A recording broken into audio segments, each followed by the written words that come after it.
second webinar, in fact.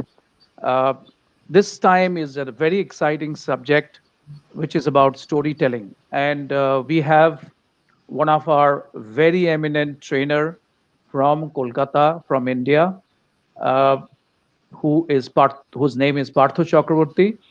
Partho is a very widely respected trainer in this part of the world, and he has 20 years of experience in corporate and in training. He is basically a leadership trainer, behavioral NLP, motivational, sales, service, and soft skills behavioral trainer. He is doing training into all kind of topics with various industries. And I'm sure today, I beg apology because of some technical reasons. We are delayed the session.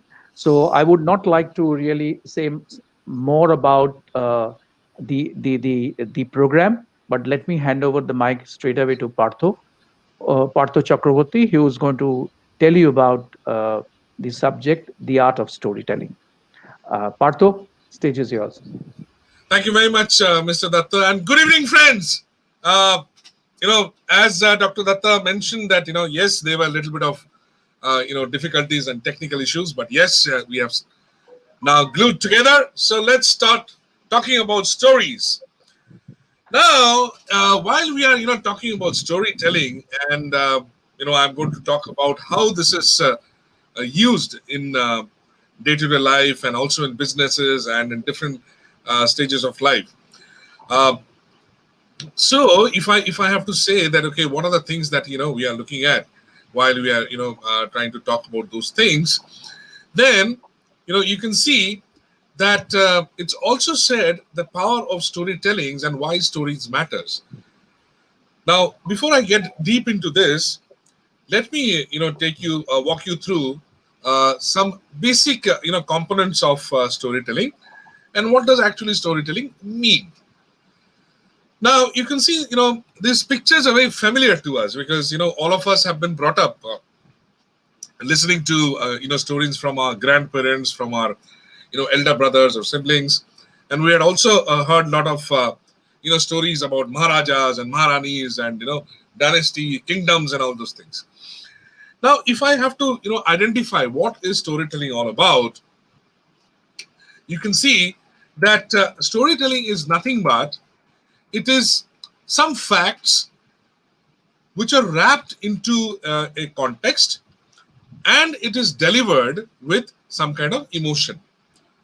Now, that's a package altogether. So when we're talking about stories, it is definitely about could be some facts, some experiences, some kind of abstract things which are coined together, and it has to be delivered with emotion as well. Why? Because there is some kind of little bit of drama into it which needs to be added when we talk about stories. So basically, in the world of presentations, wherein we have got a lot of speakers, whether it is in terms of training, whether it's in terms of addressing any public gathering, or it is in terms of just academics. We see there is a usage of PowerPoint presentations, the one that we are using right now also. But then, in case in the delivery, you use these stories and you connect all these elements together, and it creates an emotional level between a connection between the presenter and also the audience, the level of facilitation enhances. And that is what we're going to talk about. Are there any methods to it? Are there any tricks to it? Are there different methodologies of connecting with our audience and creating the participation ahead? So that's what we are going to talk about in little detail today, in whatever time that is there with us. Right. So let me just quickly take you through some details on the evolution of these stories. How it started, and if you see in the picture, there are stages mentioned out here. So there's a past, there's a present. So obviously, in ancient ages, we can see people used to stay in small communities and group, and that is how hierarchy by hierarchy, generation after generation, those stories have actually taken us forward, and finally it has reached the level where we are today.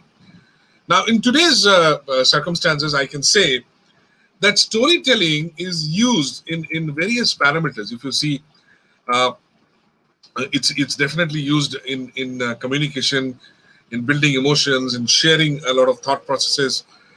It involves creativity. It involves proper display of your content. You can also add some history element to it. You can add facts and experiences of your own life. And it is also used by advertisement people and also marketing people to use stories while they are talking about businesses and the journey ahead. So in today's digital world, at times, we have seen that digital storytelling is also, taking a lot of space when it comes to storytelling. So there are different modern versions of ancient art of storytelling, and there are different platforms these days available by which you can uh, get into those platforms and talk about your stories. Like TEDx is a very important or a very popular platform wherein people come down and they talk about their experiences. So there is very time limited.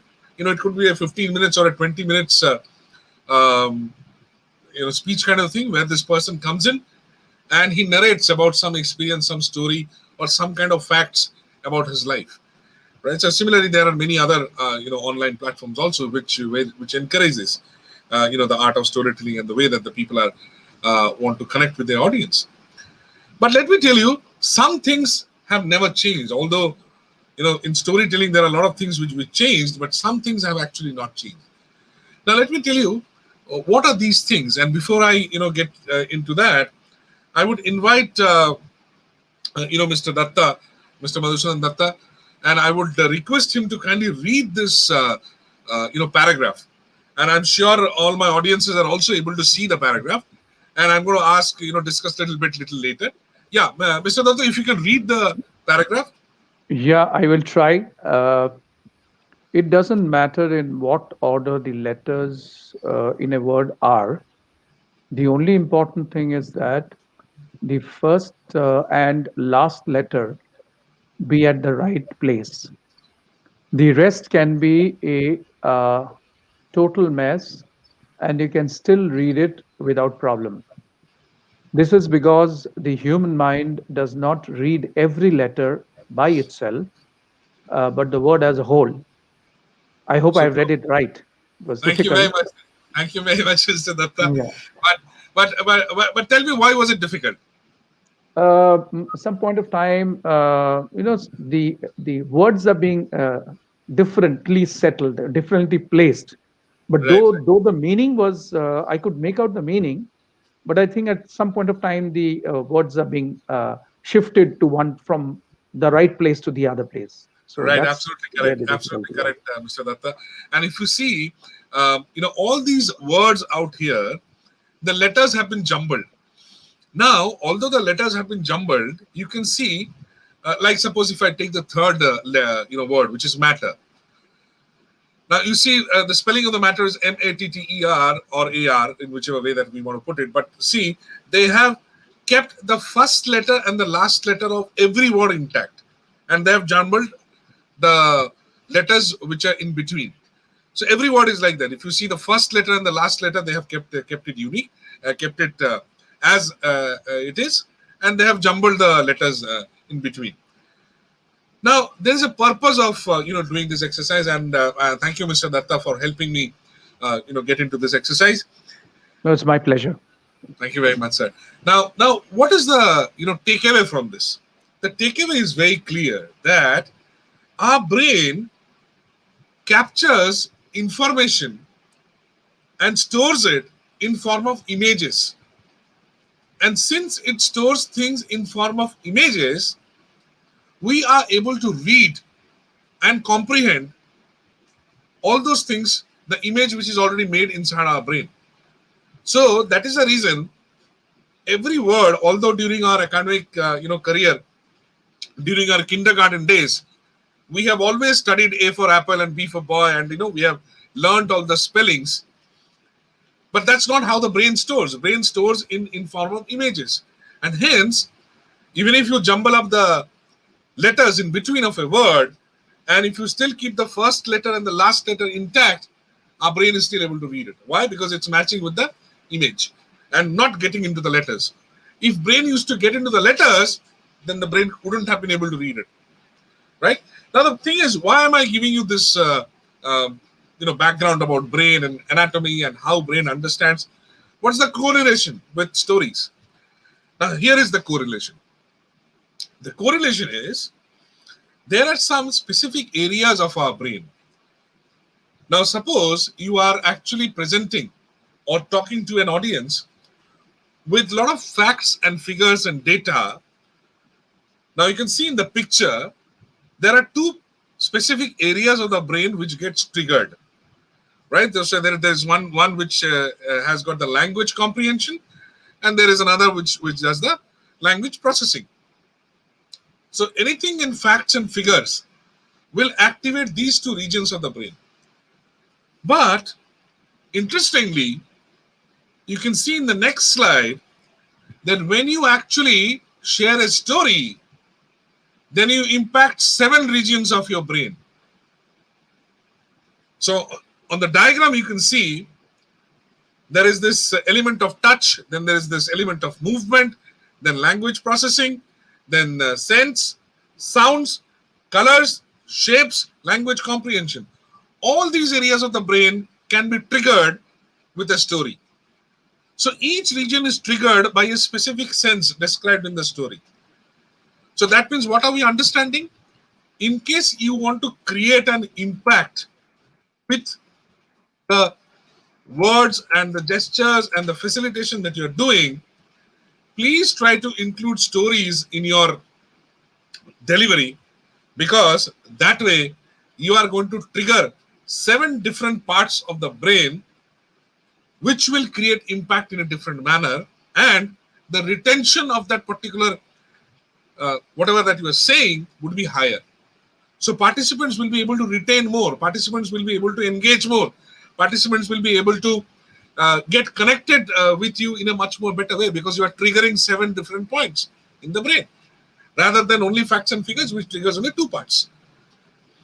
So on the same thing, let's understand that what are the things which actually helps a brain to facilitate whatever that I mentioned right now. So as I mentioned, your brain does not understand language, it understands visuals and emotions. Similarly, the old primitive brain stores memory in the form of incidents and pictures, as I mentioned, and one can visualize it to recall it. That is why whenever the retention is less, because what happens is, the study says that after 20 minutes people kind of forget, or people can't remember more just after 20 minutes. But in case you are sharing a story, the retention will be higher. So whenever there is a story, people will retain more and the impact will be higher. So that's what we are trying to say while in this particular point, that how storytelling can impact and trigger various parts of your brain. So this particular slide says, why should we tell stories during presentation? So you can see that the brain is more engaged with stories. Stories triggers emotional responses. Emotions, not logic, drive most consumer decisions. Similarly, stories can also inspire people to take a lot of action. Right? So now I think you should be able to understand that why stories are important and how it can create a lot of impact when it comes to engaging your audience in a much more beautiful way. So this particular thing says that why stories are important, and you can see very clearly it's mentioned that it will definitely grab participants' attention. Participants can encounter a lot of words, and by storytelling you can actually create a path forward, and you can engage the audience and take themselves into a journey. And that journey is pre-decided, so you are actually trying to modulate the entire words in such a manner that people are able to engage with you, people are able to get glued with you, right? So similarly, there are a lot of things which are mentioned out here, and since stories are things which all of us have experienced during our growing up stage, it creates a direct bond with the speaker and the audience, because this format is very familiar with all of us because we have been grown up in this format. Having said that, let me quickly take you through a particular framework, just to make you understand that all this while that I gave you a background of how stories are all about and how it impacts our brain and how can we trigger those areas of the brain so that we can connect out or create an impact or we can encourage more retention. Now let us understand what are the elements of storytelling. What are the framework which can actually help us understand things in a much more better way? So let's look into this. So over here you can see that this particular diagram talks about the elements of the story. Now, what are the elements of the story? You can see this particular diagram. It's very illustrative out here. It says that every story will have an opening exposition, and then there could be some moment of conflict or some moment of disagreement, which will create the thrill and the drama, and it will go up. And finally, there is a point which is called the climax, right, where the excitement is too high, and then there is also a downward slope. Slowly, the story will come to its concluding part, and finally, it might have some kind of resolution or some kind of thought process towards the audience. So that's basically the structure or the elements of a story, which can be visualized in this particular manner. And all of you, I'm sure, would have watched a lot of movies. And in movies, what happens is, the director who is actually directing the movie follows exactly this element which is mentioned out here. So what does the director do? So director will actually try to curate the story and visualize things and try to picturize that entire thing in forms of songs or dance or drama or dialogue with actors and other things. And finally, he will try to build up that entire momentum into a position where the main climax is all about. And finally, once the climax is done, people are thrilled, people are excited, people are completely glued over with that particular movie. That is where then there is a down graph wherein the story will now slowly try to take a shape of a outcome or a resolution or some kind of thought process. And finally, there could be a happy ending or a sad ending or whatever ending. So that's how the elements of the story are defined by the people who have actually structured the story telling measures. And many people follow this particular format. Looks very basic, but then we are going to talk about a lot of basics today because many of us would have aspirations of becoming a great storyteller. So we need to understand the structure and the elements behind it and how it can create impact while we are trying to engage with the audience, or how we can influence our audience in a much more better way. Right, superb. Now let's move into another segment of today's session. Now this segment is talking about particular methodologies.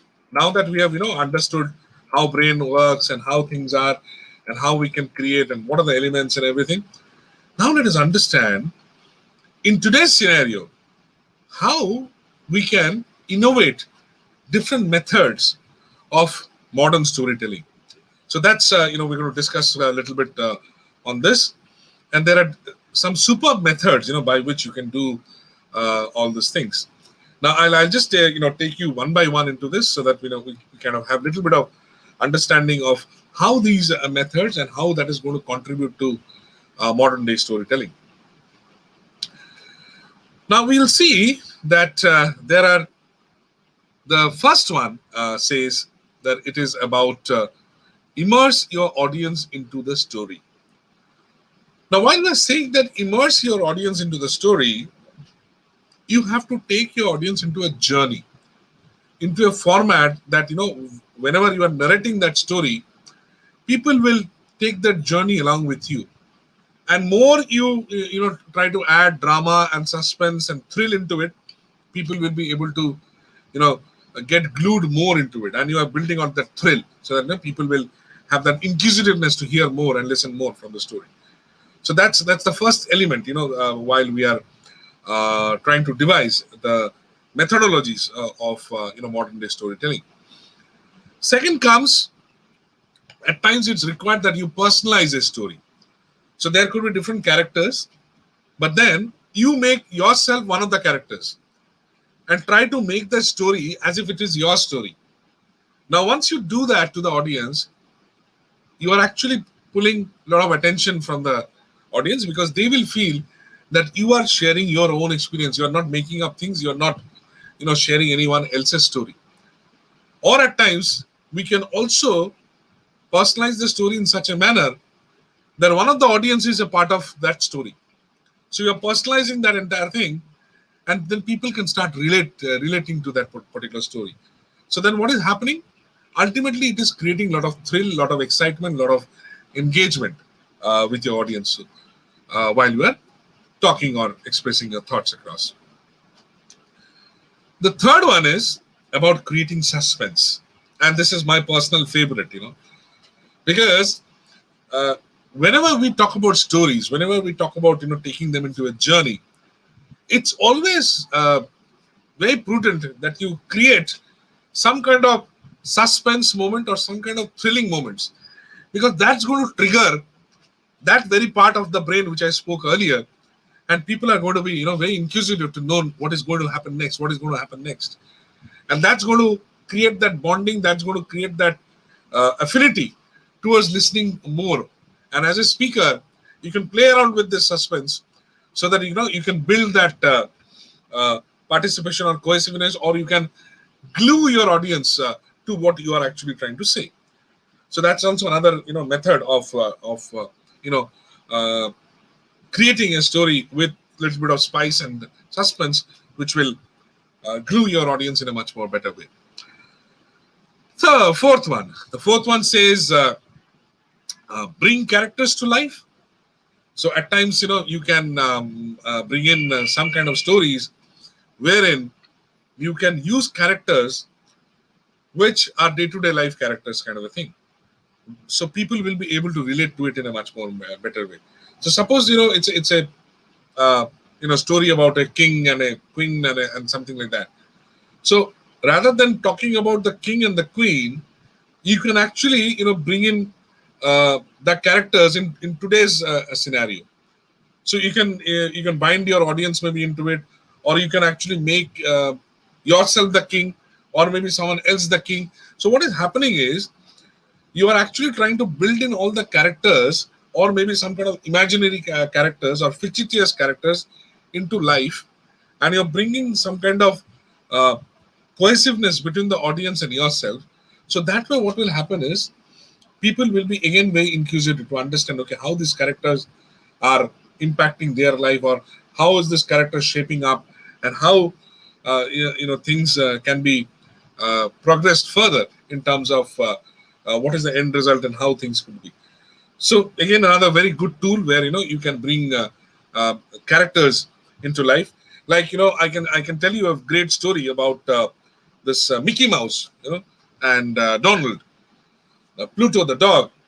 Now, what happened? All these characters initially was the brainchild of the great man Disney, and he actually created those sketches, and then he gave those characters life.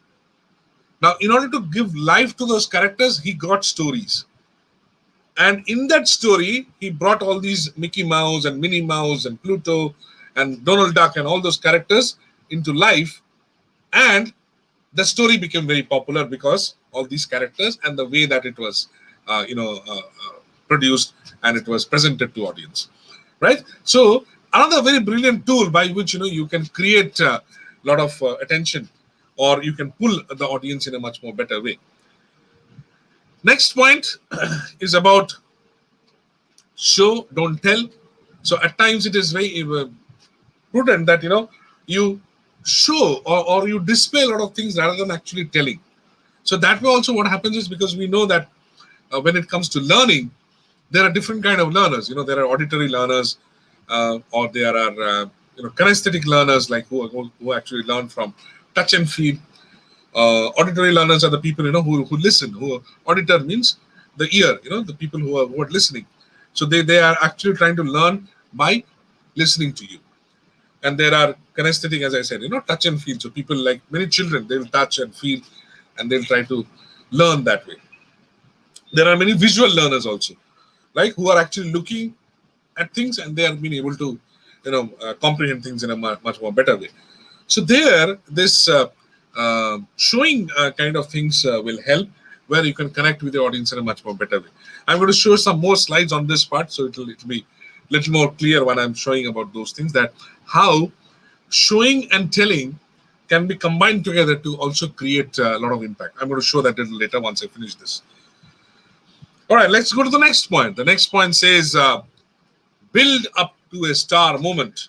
So there could be some personalities, there could be some celebrities, or you can make yourself as the star or the audience as the star, and then you finally build up the story, and then you create that connectivity between the audience and yourself. So another very good method of creative cohesiveness and engaging your audience in a much more better way. Next point, building a chain.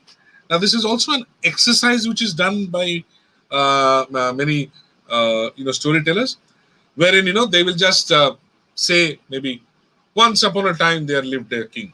So I'm just saying a sentence, and then they're throwing that back to the audience and saying that, okay, why don't you continue from here?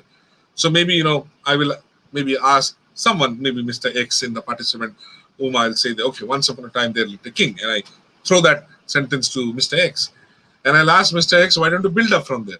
So Mr. X might add another sentence to it, and after adding the sentence, Mr. X will throw that both sentences to maybe Mr. Y, and Mr. Y will again add another sentence and throw it to Mr. Z. So it will go on like that. So that way, what will happen is, by the end of maybe 15 such throws, you will come up with a beautiful story, because everyone has contributed to that particular chain, and there could be a final last person who will actually conclude the entire story. So very beautifully, with this chain exercise, you can create a lot of excitement within the audience. It's an activity also, and by that you will be able to gather a lot of information and ideas, because since you are involved in 15-20 people, everyone will try to contribute into that line of chain of sentences, and you will see all of a sudden a meaningful story is coming out of it. Another very beautiful way of innovating different methods of modern storytelling, and also engaging the audience in a beautiful way. Next one is about relating. Now, relating, as the word specifies, is very clear. We try to relate yourself or the audience or some particular person with a particular thing, and then you're trying to build in some inferences from there, and that's where you can proceed with the story.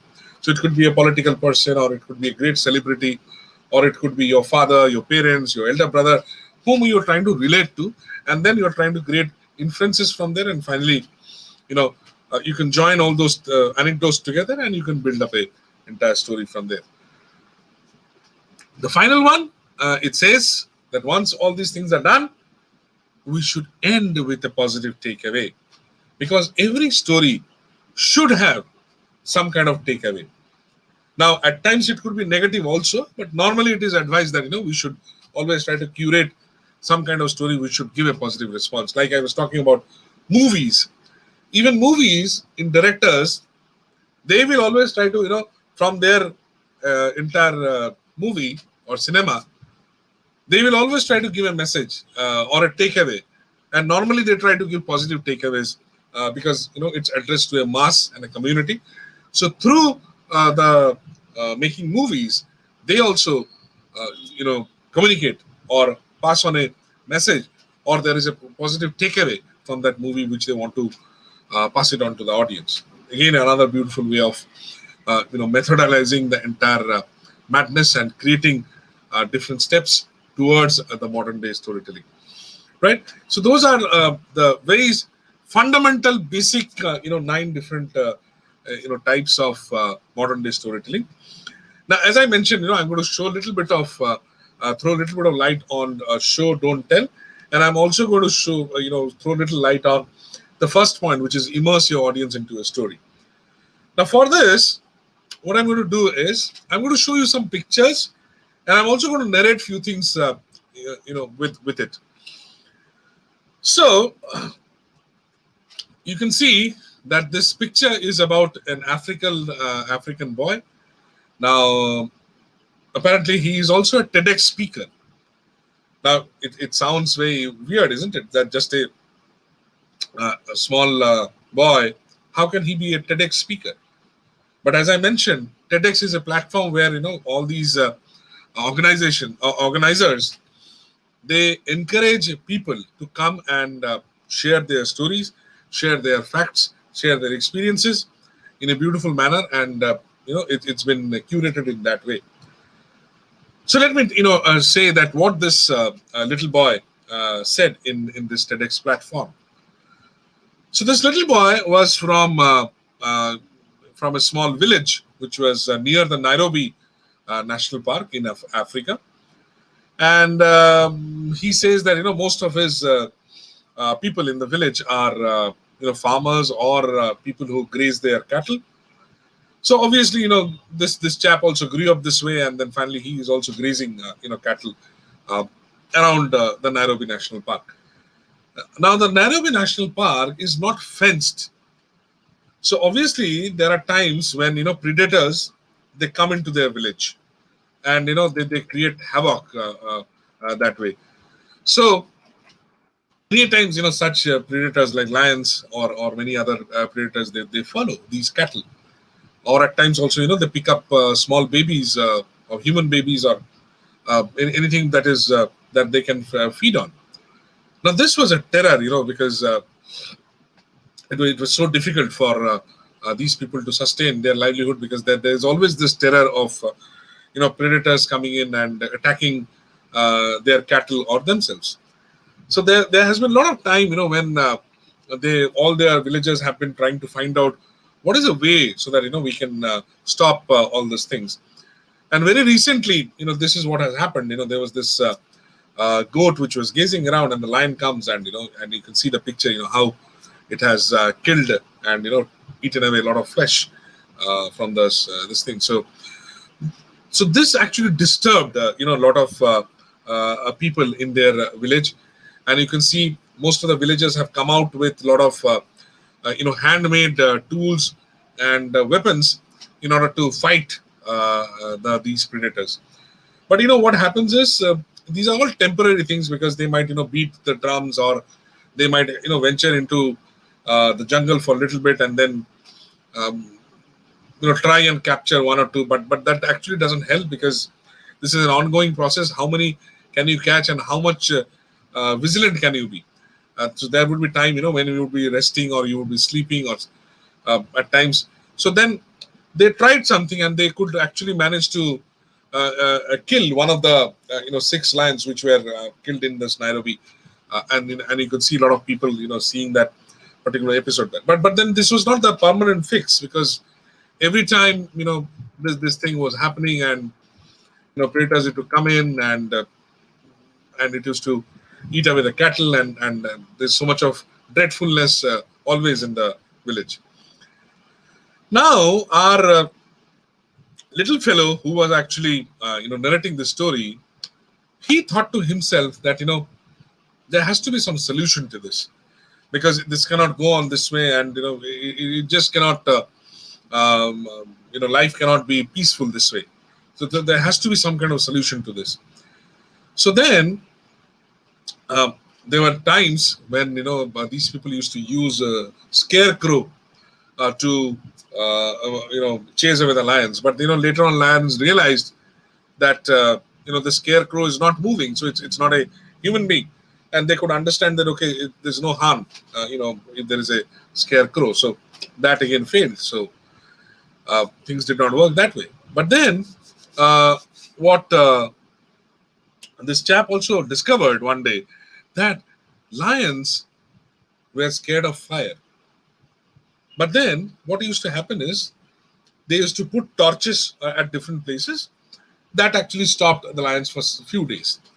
But again, that was not a permanent solution. Why?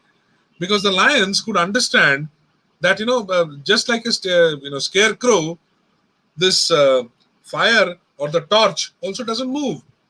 That means this is a stationary object, and nothing is going to harm us. So again, that didn't work out. So then these people, started thinking that what should we do? What should we do? What is the other way of, getting rid of all these things? So then one night, our little fellow, he was, walking around in a cowshed with a torch in his hand. And since he was walking around, he could see that there was one predator who actually ran away from there. So then he understood, okay, that means our predators are afraid of moving lights. So whenever there are lights which are moving, or any torch or any fire which is moving, lions are afraid of. So what he did was, he remembers that there was a time when motorcycles. There was one person who had a motorcycle, and there was indicator lamps. So these indicator lamps used to blink, right? So he's thought to himself, if I could, gather these indicator lamps and I can put it at different places of my village, and it keeps on blinking. So maybe this can solve the issue. Why? Because the lions might think that these are moving lights. And that exactly what he did. He actually gathered a lot of people, and his entire cowshed and around areas, he had put all those lamps which was blinking. And finally, he could understand that lions were thinking that I was walking around the cowshed. So basically, he was not there in the cowshed, but the lights were blinking, and the lions thought, okay, there are human beings around, so let's not go close to them. So you can see how beautiful is this story. How very nicely this concept of predators, and how this little fellow could contribute to the big problem and the big issue, and also come up with some simple ideas which would create a lot of difference in the way these people were leading their life. What a beautiful story. Now the point is, where do you use this story? How can you use this story? So you have to think, what are the outcomes of this story? So outcome could be leadership, outcome could be thought process, outcome could be creativity, outcome could be thinking out of the box, outcome could be how he gathered all those information, how he observed the entire scenario of things, how did he do brainstorming, how did he do the root cause analysis. So many things are coming up from this story, and that's how you can connect these stories during your sessions. You can connect the stories in business environments. You can connect the stories in different manner that you want, and how beautifully you can explain all these things together. When it comes to explaining concepts, and trying to gauge the understanding levels of the audience. And let me also tell you, while I'm talking about this, and there was this entire story that I said, don't you think that this is going to create more retention to the audience? Answer should be yes. Why? Because in this story, I actually took all of you into a journey. And all of you would have been actually visualizing, okay, this boy is actually moving around and in the jungles of Nairobi, and how things are and all those things. So it is again the caliber of the speaker to engage your audience in such a manner that you take them into a journey, create a little bit of spice into it, create a little bit of drama into it, create a little bit of suspense into it. And finally, the message should be very clear to the audience that this is why the story was said, and these are the references or inferences that we can take from this story, and what are the learnings from the story. Right? Now, let me also tell you one more thing. While I did this, I actually used a method while I was narrating this story. Now I'll just go back, and I'll go back to this particular slide where I was, right? So I was talking about the different steps, different methodologies, right? So this is where I was, and if you see, the first point, immerse your audience into a story. Second is third is creating suspense. Then at times bringing characters to life. Show, don't tell. So I was also telling, but also I was trying to show things to you, build up a star moment, right? So I was trying to create this boy as a star, that how he has, you know, used his creative thought process to, build up this entire thing. Now the point is, how did I do that? Did I only, stop here and narrate a story? No, I did not do that. So what did I do? I got some pictures and I kept on showing these pictures to all of you. And by the picture, I was slowly narrating all these things to you people. So that was what was happening. There was a picturization of the story that I was telling you people. And somewhere this was creating an impact in your brain because, as we discussed earlier, brain captures images. So while I am narrating a story, it is also prudent that you give a visual impact to the story. That way, you will be able to create a lot of difference, and you will be able to, generate a lot of participation, generate a lot of your participants would be glued towards this entire journey that you are taking them through. Right. So, what a brilliant way of doing this. So, not only about telling the story, but also about how are you telling the story, how are you demonstrating it, how are you creating drama into it, how are you building the suspense, and finally, there is also a takeaway from the entire story, wherein you are giving a message. Okay, this is what we are looking at from the story, and this is what the point is. So, obviously, it is going to create a lot of bonding, a lot of cohesiveness, a lot of understanding. People will also be able to retain more when it comes to understanding these things. Right. So I spoke about different steps and the methodologies all across things.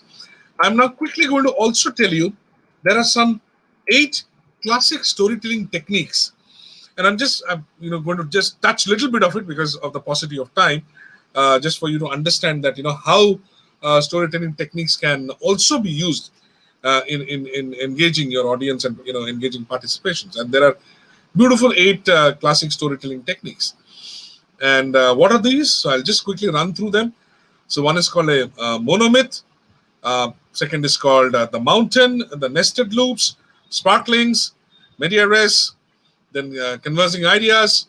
Then we have also another one, which is false start. And finally, there is something called, which is a petal structure. Now over here, uh, these are different techniques. And when I'm going to talk about techniques, monomyth is nothing but it's a journey, right? So it's a person who's actually talking about his journey, and then there's something which is known, which is unknown, and that's how this entire story goes into being. Mountain is another method wherein you build up the drama and you take the people towards building up the entire suspense, and then you bring them to a kind of a conclusion. Nested loops, it's just like onion, and so there are layers to it. So there is a main center which has the main storyline, and then to build it upon it, there are layers to it. So that way, it's like one story, then there's another story, then there's another story. So there are layer of stories which are actually building up the context. Sparklings is about building hope and then matching that with reality. Many politicians use this technique of sparklings while they are addressing their gathering. So they talk about hope, they talk about reality, and how they can match the reality, and they give you a lot of hope in terms of promises and other things. In media res is also another technique wherein you keep the audience kind of hanging in between. So, and there are a lot of these days, we with this Amazon and Netflix and a lot of these web-based portal are popular, and in television also you might have seen, they will end the serial or they will end the episode keeping the expectation very high, and you would be just thinking, okay, what is going to happen in the next episode? What is going to happen in the next episode? So you are kind of left hanging there. So what is happening is they're building up the entire climax, and that's the time when they're giving the break. Same happens in movies also. They'll build you up, build it up, and they'll take you to the climax, and then they will announce the interval. So during the interval, you are like hanging. You never know what is going to happen next. So the entire thrill has been built up in a way, way better way. A lot of advertisement and marketing people use this. method, wherein, as I was mentioning about Amazon and Flipkart, sorry, Amazon and Netflix and all those web series portals. So they will show you the first episode free of cost. And then once you have seen the first episode, your expectation is built up so high, you are so much excited and thrilled that you land up paying the subscription for viewing the second and the rest uh, episodes. So another good method of where this kind of storytelling is used for business and marketing kind of things. Sixth one is converging ideas, wherein these are different stories, and then finally they end up to a common kind of a goal. Like suppose patriotism. So in patriotism, there that could be the theme, and there could be four different stories which is actually building up towards the main theme of patriotism. So that's again another method of storytelling. False start is something that you start with an abstract thing, baseless thing, and people will not agree to what are you saying. But then you then come up with logic, you come up with things, and people start believing that, okay, was he saying the truth or was he saying the false?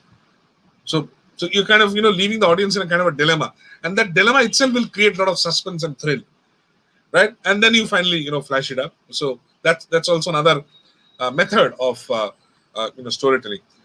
Finally, the petal structure. Petal structure. What happens is there could be different stories who are bonded together on a common theme, and finally, that's been curated in a much more better way. Like there have been a lot of stories written by Rabindranath Tagore, wherein this petal structure has been used. So there are small stories, and that entire story has been curated into a big novel or a kind of a structure which gives a better meaning to it. So similarly, there are a lot of poems also which are written by the great Najrul Sarmad, who has also curated such kind of petal structure poems and petal structure stories. Right. So these are different methods, as I mentioned, for storytelling techniques, and you can actually use these things for creating a lot of ways of doing things in a much more better way. Right. So I'm going to show you just two more slides. This is going to talk about how we build up a brand story, and how organizations have been using this, or advertisers have been using this for selling their products. So any advertisement that you see for any product or service, you will see that they are trying to show some value addition for purchasing that product, and they will involve people or you who is actually using that particular value, and they'll take you to a journey, and at times they will also back up with some kind of history to it. Like there are so many fairness creams which are available in the market. So they'll show you the value proposition. Okay, this is how it is. And they'll take you to a journey. After 5 weeks, you're going to become very fair. And there could be someone who's also talking about that, okay, I have been using this from this and this time, and look, this is my previous picture, and this is my current picture, right? So they are trying to show you the history. So many such advertisements actually use such kind of brand stories, and they use storytelling methods to, engage audience and curate their advertisement stories in this manner. Similarly, there are some methods by how which you can create your own stories. So you have to actually see where are you, focusing these stories. It's an employee-related story, or a customer-related story, or a market or a personal-related story. Then you actually follow the method of those elements which I showed earlier. So you build those blocks, and then finally you see, okay, whom am I addressing it to? And then you see that, okay, what are the things that I'm going to incorporate in there? Are people knowing about it? Can people feel my story? Can I make them do or act upon my story? And then you can also get into these levels of what are the needs and interests and touchstones by which you can get your audience into this entire reference, and then you can create your own lovely story, right? Using all those methods which I mentioned earlier. So very beautiful way of curating stories and putting it together. So another beautiful example is given here. So you figure out what is interesting to others, and then you discuss those things. At times, if it is related to some facts and figures or related to some history, then you have to remember some numbers to coin them. Then you can also design some pictures, or give it a visual impression. You can talk about those events, and at times you can write a book, or at times you can pen down all these ideas together, and then use all those techniques which I mentioned earlier and formulate your story. Right? So that way also, very beautifully you can create those things, and you can impact the business storytelling in a much more better way. Now, in business storytelling, this is the normal framework. So what happens is people will try to get to a agreement. Okay, this is what the requirement is, and the characters will be identified. The why part would be understood, that why are we doing this, and then there could be conflict or objections from others while you're actually curating that particular story or any kind of idea that you're bringing together. And then you also address the what part. What is this idea going to help, and what is the kind of resolution that this idea or this story is going to formulate to. And finally, when that is done, you get to the how part, that once this thing is framed up, how am I going to narrate this story or use this story in my business things. So this how part we have been discussing all this while, how we have been, you can curate or articulate or create an impact in different methods. And these are the few questions, which can be asked to our audiences or to our speaker, whoever is wanting to curate, business storytelling. So there are 6 questions which are permanently, normally used to understand the levels of the story that you are trying to create. So it says, do you have a story? Does the story define any kind of ambition, or does it have a goal? Or does the story is understood by everyone? Are people able to comprehend your story? Is there a meaning or a takeaway from it? Is the story being used to drive action throughout the company? Is it channelizing some kind of movement in the organization? 5th question: have you defined any few iconic transformative actions? So is there any legacy to it, or are you being able to define what kind of transformation is the story going to create in your organization? And finally, the 6th one: are people outside the company engaging and participating in the story? So is it only your internal customers or the external customers, or the entire community that you are trying to engage in this? So based on all these things, one can actually start building on business stories. And finally, the idea is that we need to continue to influence through stories, because as I mentioned, stories are part and parcel of our life. Stories have been something that we have been brought up with.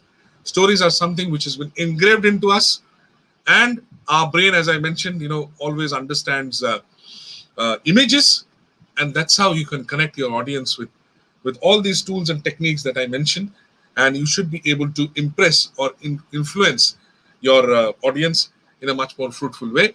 And if you're able to learn more into this, I'm sure we will have much more detailed programs on this in future, where we can focus on all these parameters that I spoke about, and also on business storytelling, and also on how do you create an impact in business scenario, and also give directions to your management in terms of curating those stories forward. Right. So with that, I'm coming to the end of my session today, understanding that we just have limited time to to curate all these things together. But definitely, we're going to come back with better and bigger versions of this, so that we can deep down into all these factors that I spoke about, and we can take it forward from there. So with that, I would request, in case is there any questions? So I can take some questions in case any one of you have. So, Mm, so till that time, I'll okay. stop my sharing. I think Partho, it's a wonderful session.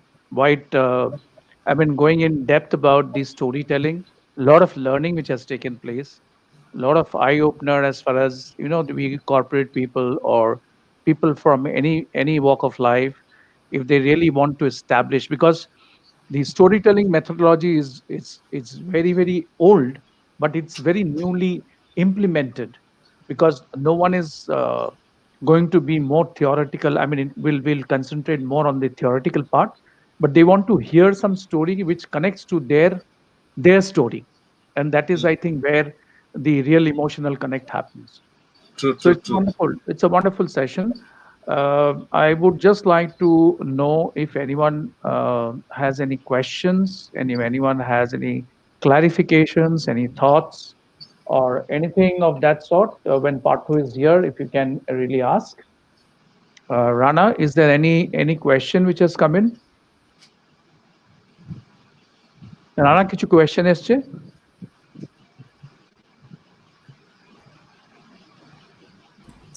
No, sir. আচ্ছা, তো ঠিক আছে, since it is widely পাবলিসাইজড session, যখন যখন question আসবে, তোমাকে যদি এরপরে কোয়েশ্চেন আসে, তুমি কোয়েশ্চেনগুলো পাঠিয়ে দেবে। পারতো মেবি যখন যখন নেক্সট সেশনে আসবে, সেই সেশনে এগুলোকে আরো ক্ল্যারিফাই করে দেবে। ঠিক Absolutely, আছে, অনেক absolutely. অনেক ধন্যবাদ। আর মানে পার্টিসিপেন্টসদের জানিয়ে রাখি, আমাদের এই সিরিজটার this is the second one, এখনো থার্ড, ফোর্থ, ফিফথ হবে। থার্ড ওয়ান আমরা আসছি অন 22nd August। সেখানে আমরা বলবো developing agility in the new normal and beyond. So please connect on that particular day. We will let you know details. Thank you very much. অনেক ধন্যবাদ, নমস্কার।